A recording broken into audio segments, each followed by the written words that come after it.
আসসালামু আলাইকুম ভিউয়ার্স সকল, আশা করি ভালো আছেন আপনারা। ও ধোকা ফাঙ্গাস মাছটা আস্তা ফ্রাই করবো আমি। আর ও ধোকা কিতা বারত আপনারা বালাইলাই ওলা ওলা সাস্তা মাছটা কি ওলা সাস্তা নাই, ওলা উঠে দিয়ে আনতে খুবই সব দেখা খাস্তা যাবে, কিন্তু মাছের গন্ধ যাইব না। এটা মাছের গন্ধ যায় না, ওটা ফলো করবা।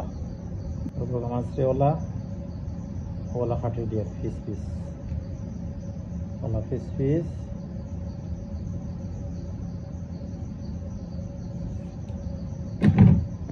লইলাম মিক্স পাউডার, ও হলদি পাউডার, ও হইলাম সল্ট লবণ, ও হইল চিলি পাউডার, ওই লোকার ধনিয়া পাউডার।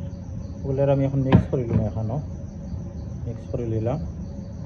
সামান্য পানি জ্বালাইলাম, পানি দিয়া পেস্ট বানাইলাম, বানাইয়া তাতে দেখাইলাম আপনারা দেখালাম।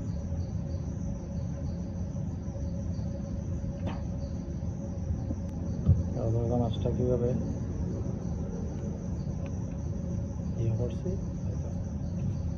মাছটার মধ্যে পেস্ট দিলাম। পেস্ট এগুলো হামাইতেইব ভিতরে, ও মাছের ভিতরে হামাইতেইব কাটা কাটা হারাইয়া।